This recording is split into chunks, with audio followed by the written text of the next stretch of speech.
Hi, hello, welcome to ECM రోస్లీ.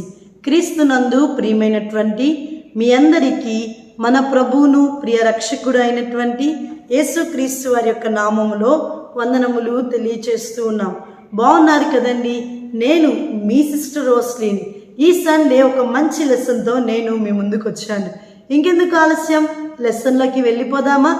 ఈ Sunday మనం నేర్చుకోబోయేటువంటి lesson యొక్క టైటిల్ లేక అంశము ఏమిటి అంటే ప్రార్థన విశ్వాసము అనేటువంటి అంశంతో ఈరోజు ఈ లెసన్ని మనం నేర్చుకోబోతూ ఉన్నాం. ఇంకెందుకు ఆలస్యం, లెసన్లోకి వెళ్ళిపోదామా? ఈరోజు మనం నేర్చుకున్నటువంటి ఈ లెసన్లో ఒక తల్లిని గురించి మనం నేర్చుకోబోతూ ఉన్నాం. థామస్ ఆల్వా ఎడిసన్ మనందరికీ కూడా తెలుసు. థామస్ ఆల్వా ఎడిసన్ అతడు బల్బ్ని ఈ యొక్క లోకానికి వెలుగునిచ్చినటువంటి వాడిగా మనం థామస్ ఆల్వా ఎడిసన్ని చూస్తూ ఉంటాం. ఎన్నో ఇన్వెన్షన్స్ని థామస్ ఆల్వా ఎడిసన్ చేశాడు. అయితే అతని యొక్క జీవితంలో తన తల్లి యొక్క పాత్ర ఏమిటో ఈరోజు ఈ లెసన్ ద్వారా మనం నేర్చుకుంటూ ఉన్నాం.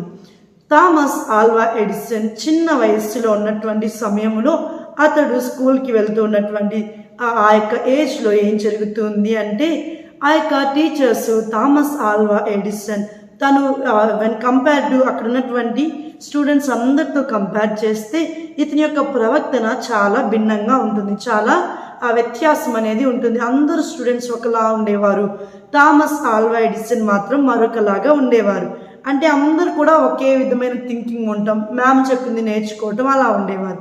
కానీ థామస్ ఆల్వా ఎడిసన్ మాత్రం విభిన్నమైనటువంటి చెప్పాలి అంటే డిఫరెంట్గా ఉండేవాడు. డిఫరెంట్ క్వశ్చన్స్ అడుగుతూ ఉండేవాడు. చాలా డౌట్స్ని ఎక్స్ప్లెయిన్ చేస్తూ, చాలా డౌట్స్ని అడుగుతూ టీచర్స్ని విసిగిస్తూ ఉండేటువంటి వారు. అయితే ఈ విధంగా అతని జీవితంలో కొనసాగుతూ ఉంటే ఒకానొక రోజు ఏం జరుగుతుంది అంటే ఆ స్కూల్కి సంబంధించినటువంటి ఒక మేడం ఏం చేస్తారంటే ఒక లెటర్ని థామస్ ఆల్వా ఎడిసన్కి ఇచ్చి, ఈ లెటర్ని నువ్వు చదవద్దు, నీవు తీసుకొని వెళ్ళి నీ తల్లికి ఇవ్వు, నీ తల్లికి మాత్రమే ఇవ్వు, నువ్వు మాత్రం ఓపెన్ చేయొద్దు అని చెప్పి ఆ యొక్క థామస్ ఆల్వా ఎడిసన్ వారి యొక్క టీచర్ తెలియజేస్తారు. తెలియచేయగానే థామస్ ఏం చేస్తాడంటే ఆ లెటర్ని చాలా జాగ్రత్తగా పోగొట్టుకోకుండా ఇంటికి తీసుకొని వెళ్తాడు. తీసుకొని వెళ్ళి తన తల్లికి ఇస్తాడు. అయితే తన తల్లి ఏం చేస్తుంది అంటే ఆ యొక్క లెటర్ని ఓపెన్ చేసి చదువుతుంది. చదివిన తరువాత తన కళ్ళ నిండా నీళ్ళు అనేవి వస్తాయి. అయితే తల్లి కంటి నిండా నీళ్లు ఉండటం చూసి ఆ యొక్క థామస్ చిన్న బిడ్డగా ఉన్నప్పుడు చాలా బాధపడుతూ అడుగుతాడు, మమ్మీ ఏమైంది, ఎందుకు నువ్వు అలా ఉన్నావు, మేడం ఏమని లెటర్ రాశారు, మా టీచర్ ఏమని రాసింది అని చెప్పి అడగగానే తల్లి వెంటనే నవ్వుతూ ఈ విధంగా సమాధానం చెప్తుంది.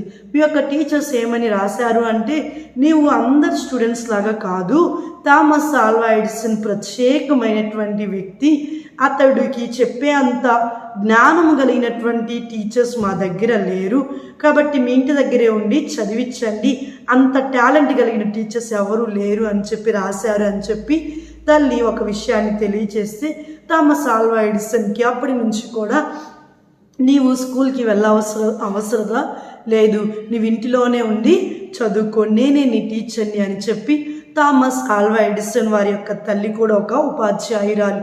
అయితే ఆమె ఏం చేస్తుంది అంటే ఇంట్లోనే ఉంచి ప్రైవేట్ స్కూల్కి పంపించకుండా తన గృహములోనే తన బిడ్డకు చదువును నేర్పిస్తూ ఉండేది.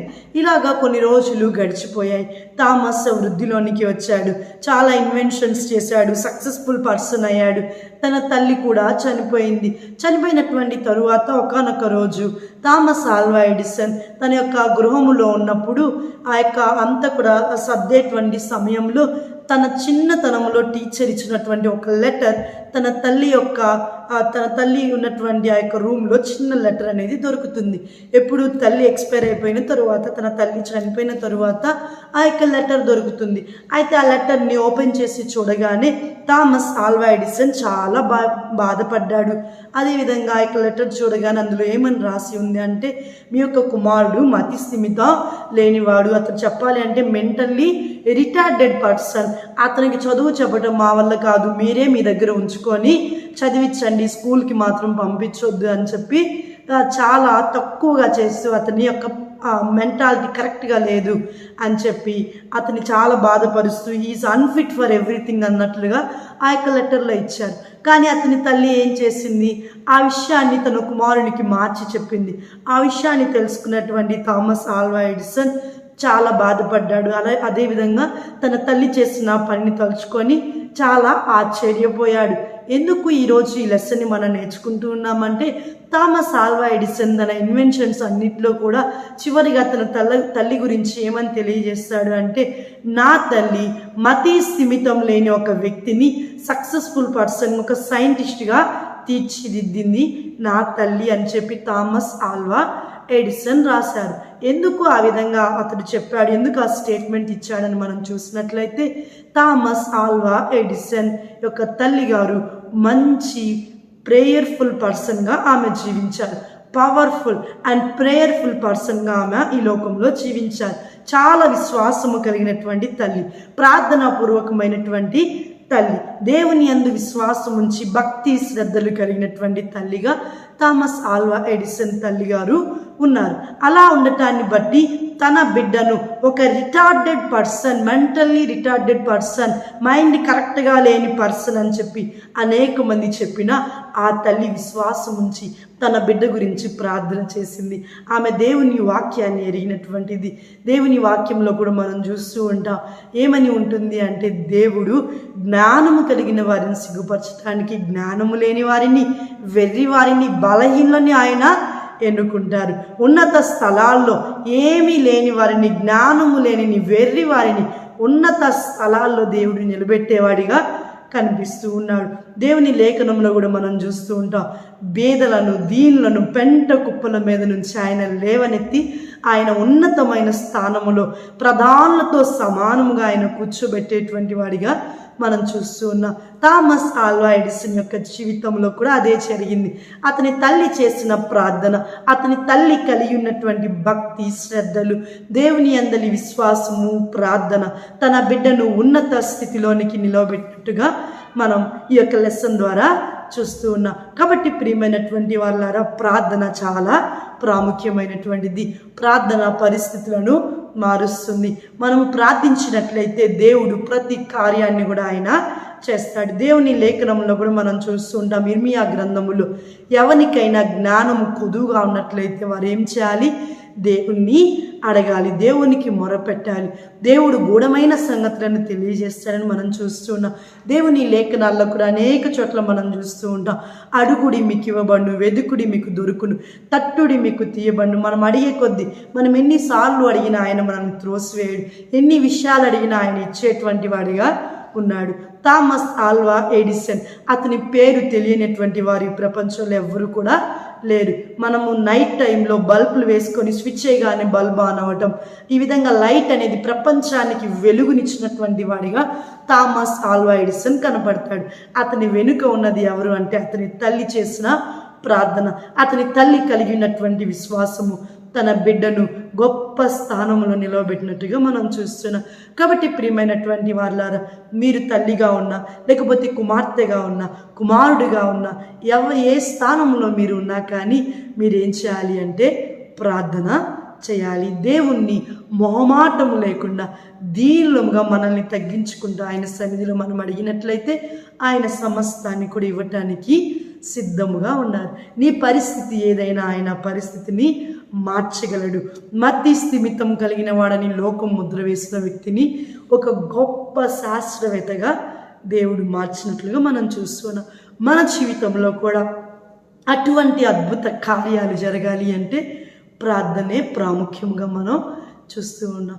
ఈరోజు కంఠస్థ వాక్యం కూడా లూకా సువార్త 18వ అధ్యాయం 1వ వచనంలో చూసినట్లయితే, విసుకక నిత్యము ప్రార్థన చేయుచుండవలెను అనేటువంటిది ఈ యొక్క యేసుక్రీస్తు వారు ఈ లోకంలో శరీరధారిగా ఉన్నప్పుడు తెలియచేసిన ఒక ఉపమాన రీతిగా చెప్పబడిన ఆ లెసన్కి ముందుగా ఈ వచనం ఉంటుంది. విసుకక నిత్యము ప్రార్థన చేయాలి, కార్యము జరిగేంత వరకు ప్రార్థన చేయాలి, ప్రయత్నము మానకుండా ఆ కార్యము జరిగేంత వరకు మనం ప్రార్థన చేస్తూనే ఉండాలి. అది ఏది అయినా ఫస్ట్ రావాలని ప్రార్థన చేసినా, లేకపోతే ఆర్థిక పరిస్థితులైనా, జాబ్ గురించి అయినా, దేవుని పరిచర్య గురించి అయినా, ఆత్మ సంబంధమైన విషయమైనా, శారీరక సంబంధ విషయమైన ప్రతి విషయంలో కూడా ప్రార్థన ప్రాముఖ్యమైనది.